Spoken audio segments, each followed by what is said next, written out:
Welcome to BloodSweatAndTears.com. I'm Dave Blezard, alongside my broadcast colleague, Bloodthirsty Bob Kapur. This is the post-show recap of Xtreme Xmas 2007. What a night of extreme wrestling action here at the Rax Entertainment Complex in Brampton. Let's start off. Let's run down the show just a little bit, show people what happened. We had, at the beginning of the night, you brought your client Ash to the ring and decided to hold the show hostage, demanding more from the match with Don Paisan tonight. Why don't you explain what that was all about, Bob? Demanding more. All I was demanding was that BSE live up to the stipulations of the contract. They failed to do it, and as a good lawyer, I suggested to my client, hey, you should not be participating in this match tonight. Breach of contract, unacceptable. Well, what ended up happening was that Don Paisan agreed to put his career on the line as well. So one half of the main events here tonight was going to be Don Paisan putting his career and the Adrenaline Cup on the line against the career of Ash. One man will be done here in BSE as a professional wrestler. Unbelievable. Unbelievable stipulation added to that match. And then we got things started. We got things off to a great start. Holiday spirit was alive here at the Rax Entertainment Complex as El Bigote Claus came out, Santa Claus here, to deliver candy canes to the kids in the audience, bringing the festive cheer to everybody. And that was quickly ruined by Vlad the Penetrator and Anton Arakis. Well, they wanted to show the fat man a lesson in fitness, and no better guys to do it than Vlad and Anton. And, well, you can go on. Santa Claus went over. What can I say? Santa Claus was victorious here in the ring at the Rax Entertainment Complex. El Bigote Claus, I guess you could call him, victorious in his match in a handicap match against Vlad the Penetrator and Anton Arakis with Flesh in their corner. Next up, we saw Assault and Battery victorious over Scotty the Body and Big Brian Youngblood. An upset for these two, looking for big things for the future of Assault and Battery here in BSE. Assault and Battery done the right thing, hitched their wagon to a star. They've been taken direction as of late by Sebastian Suave. Scotty the Body and Brian Youngblood, I mean, clearly the intellectual inferiors went down to defeat to Assault and Battery. The next match, we saw the ladies of BSE, Haley Rogers, go one-on-one. You settle down. Against Au Naturel, Kelly Couture. Kelly victorious in this one. What can you say? Kelly's on top, and I love it that way. Call me.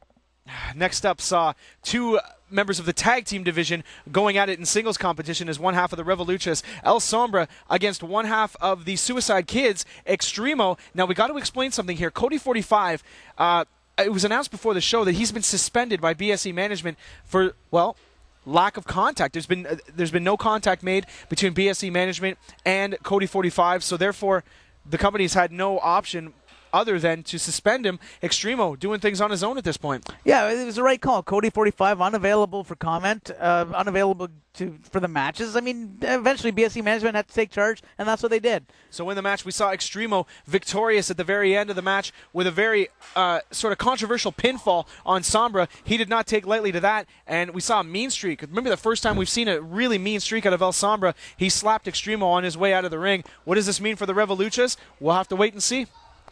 Up next, a tag team championship match. TNT defending the titles against the All-Starters. Well, not TNT defending the match against the belts against the All-Starters.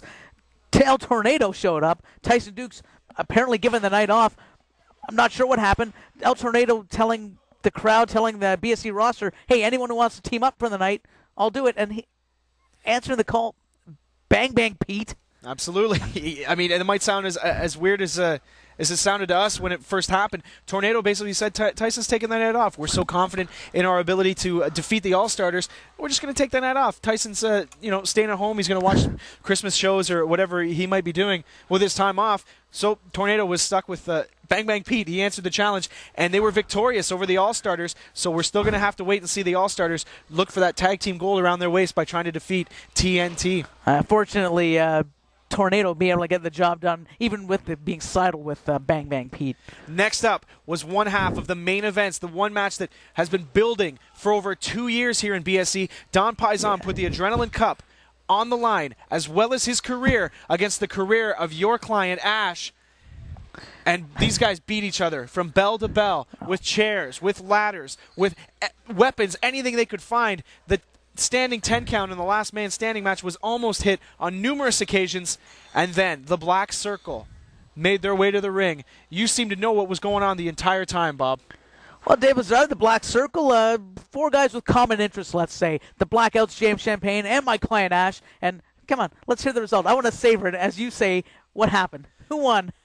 After James Champagne and the Blackouts made their way into the ring and assaulted Don Paisan, let's just get to the ending. He was unable to answer the 10 count. Therefore, He is leaving BSE as a professional wrestler. Yeah. He is his career has ended here in BSE. Yeah, Dom but Paisan more importantly, the 3-time Adrenaline Cup champion, Ash. On to the main event, the second half of our main events here tonight. The Suicide Six-Pack Championship match had the champion, Frankie the Mobster, defending his title against Chris Chambers, against James Champagne, Vane, and Pierre Shadows of the Blackout.